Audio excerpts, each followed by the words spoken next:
Hello everyone. In this lesson we will answer the question, what exactly is WordPress? The boring, soulless answer is that WordPress is a free tool that helps us create websites and blogs. Okay, but humans don't learn from boring, soulless answers, right? We learn from real-world examples. So in this lesson, I'm going to share my screen and visually show you what WordPress is. It's important to point out that in this lesson, I do not want you to worry about following along step by step on your computer. In our next lesson, you'll get your hands dirty and learn how to set up your own WordPress website that you are the owner of. Okay, but in this current lesson, I want you to take your hands off the keyboard, sit back, relax, and just watch. So right now we're looking at a completed example of a WordPress website. I think that oftentimes the best way to understand something is to begin by looking at a finished product and dissect it. And then once you have a general understanding of what your goal is and the basic moving pieces involved, at that point then it's easy to create your own brand new project from scratch. So here we see the home page of this example website, and up in the header we see links to different pages. So if I click on About Us, here's the About Us page. It's got a bit of text, an intro video, a photo, a bit of text. If I scroll back up to the navigation, we see there's a link named Photo Gallery. So if I click that, it takes me to another page. This page is dedicated to all of these different photographs, and if we click on one of these thumbnail versions, a larger full screen version appears, and then we can click these arrows down at the bottom to cycle through the photos. Or we could click this X in the top right to close out of the full screen preview. Okay, so that's the photo gallery page. In the header navigation, we also see another link named Travel. So if I click that, this travel page is a collection of different stories or posts related to travel. So first we see Trip to the Midwest. If I scroll down further, we see Trip to the West Coast. And finally, Trip to the East Coast.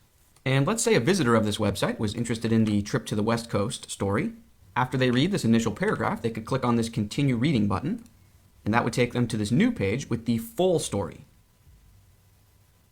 Back up in the header navigation, we also see we have a page named Recipes. So if I click on that, it's similar to the travel page. So now we have a collection of stories that are about recipes. So the first one is Greek salad. And we see another one, homemade French bread. And finally, easy spaghetti. And again, if we are interested in any of those, we could click on the Continue Reading button or the title itself. Back up in the header navigation, finally we have a page named Contact Us, so let me click on that. On this page we see the company's telephone number, their address. If I scroll down a bit, we see an interactive Google Maps widget. This allows you to show your visitors where your corporate office is or something along those lines. If I scroll down further, we see a contact form that visitors can fill out. So they enter their name, their email, a subject line. They can choose the service they're interested in, so the reason they're contacting you. And then obviously they can type out a message to you and click send. So that's the Contact Us page. If I scroll back up to the top and click on the logo here, that takes me back to the home page. And that's the website in a nutshell. Now, so far we haven't seen anything specifically related to WordPress. All we've seen so far is a typical website just like any other. So the question becomes, where and how does WordPress fit into the equation? Well, let's imagine we are the owners of this website and we want to make a few changes to it. So for example, if I click back to the About Us page, let's imagine we are not happy with this opening paragraph of text. We want to change it. We want to make a few edits to it. Now, the first thing we need to do is prove to WordPress that we are the owners of the website, right? Because this isn't Wikipedia. We don't want just anyone from the general public who visits our website to be able to edit our website.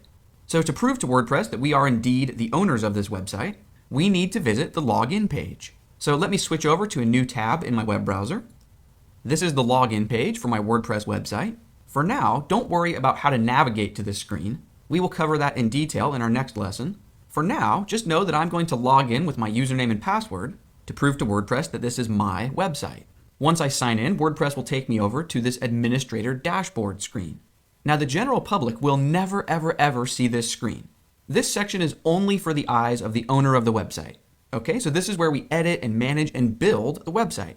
Now let's get back to the task at hand. So remember, back on our website, we want to edit this text that lives on the About Us page. Now the keyword there is page. We are interested in the About Us page. So over in the administrator dashboard, along the left-hand side of the screen, there's an item in this menu named Pages. So I'm going to click that. And then WordPress will show me a list of all of the pages on my website. There's no limit to how many pages you can have on a WordPress site. If we did want to create a new one, we could just click this button that says Add New. But in our case right now, we don't want to create a new page. We want to edit the existing About Us page. So here it is. It's the first page in the list. So I'll click that. And now from this screen, I can edit the page. If I wanted to change the title of the page, I could use this field. So I can type here, but we want to leave the title About Us. Remember, our goal was to edit this intro paragraph. So maybe after this first sentence, I want to add a new sentence that reads, "Our company has been around for over a decade." Maybe I even want this new sentence to be bold, so I can just use my cursor to highlight the text. And then within this menu, we see the traditional B icon for bold. Perfect. Okay, so at this point, I'm happy with my change. I want to save my change. So over on the right-hand corner of the screen, I want to click this blue Update button.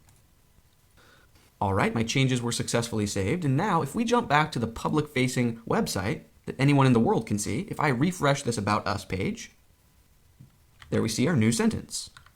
All right, let's give ourselves another example task. So for example, over on the travel page of my website, let's imagine that we are not happy with the intro paragraph for the trip to the West Coast story. So maybe we want to make an edit to this text. Now you might think that our first step is to head back over to the administrator dashboard of WordPress and click on Pages in the sidebar. But you'll notice that Trip to the West Coast is nowhere to be seen in this list of pages. And that's because the Trip to the West Coast story is not a page. It is a post. So what's the difference between a page and a post? Well, I will explain the difference in about 10 seconds from now. But first, I just want to say that you don't need to worry about memorizing the difference right now in this lesson, because this is a topic that we will revisit again and again throughout the course. But for now, I will say that a page is an independent entity. It's something that can stand on its own, right? So we saw an example of that in the About Us page, whereas a post is part of a collection of multiple posts. So in this instance, the West Coast trip story is a part of a collection of travel-related posts. And if we want to make changes to it, we can just look in the left-hand sidebar menu of the WordPress Administrator dashboard and click on this menu item named Posts. All right, here we see a list of all of the posts on the website. Greek salad, homemade French bread, easy spaghetti, trip to the Midwest. Aha, trip to the West Coast. This is the one I want to edit, so I click it. Let's imagine I want to add a new sentence after this first sentence, so I just place my cursor here. The trip lasted 3 days and was wonderful. I'm happy with that change, so then I would click this blue Update button on the right-hand side of the screen. But before I do that, I want to point out a little something about this Categories menu. This Trip to the West Coast story shows up under Travel on my website because that's the category that we've assigned it. If instead we wanted this story to live under Recipes, we could just check that box. Okay, but obviously I want to leave it categorized under Travel, so let's change that. Scroll back up, click Update. All right, my changes were saved, and now if I switch back to the public-facing view of my website and refresh, remember I'm currently on the Travel page of my site. If we scroll back down to the West Coast story, here is the new sentence. Perfect. Now, believe it or not, over the last 10 minutes, you've just learned about 90% of WordPress. Pages and posts are the heart and soul of WordPress websites. It's really that simple. Now, before we bring this lesson to a close, here's a review of the key points that I want you to walk away with from this video. I have 4 main points. Number 1, we have the public-facing portion of the website that the entire world can see. Number 2, we have the administrator dashboard screens that only the owner of the website has access to, and that's where they manage the website from. Number 3, we have pages and we have posts. And our 4th and final point is one that I didn't verbalize until right now, but you may have picked up on it subconsciously. And that is that in WordPress, there's a separation between content and presentation. So what does that phrase mean, separating our content from our presentation? Well, let's define our terms. So content in this context refers to the titles of our pages and posts, and to the actual paragraphs of text, right? So content refers to our raw data. Presentation refers to the design of our website. So the colors, the spacing, the layout, the fonts, typography, the header, the footer. You get the point. Presentation refers to design or stylistic choices. Now in this lesson, we only saw examples of how to edit content. We did not learn how to edit presentation. Don't worry, you can definitely edit the presentation of WordPress websites. You are not locked into this design or theme. We'll learn how to change our presentation later on in the course, but I did want to mention that concept of separating content from presentation as early in the course as possible, because it's a big part of what makes WordPress so powerful and flexible. And it's an idea that we'll circle back to many times in the course. All right, that's going to do it for this lesson. In our next lesson, you'll learn how to create your very own new WordPress website. It will start out as a completely empty, blank canvas, but you'll be the administrator of it. It'll be your blank canvas to work with. Also, I will be hitting the metaphorical reset button, and I'll start with a brand new empty WordPress website as well, so that way you and I can move forward together step by step. I'm excited to start rolling along and seeing what you'll create with WordPress. Let's keep things moving, and I'll see you in the next lesson.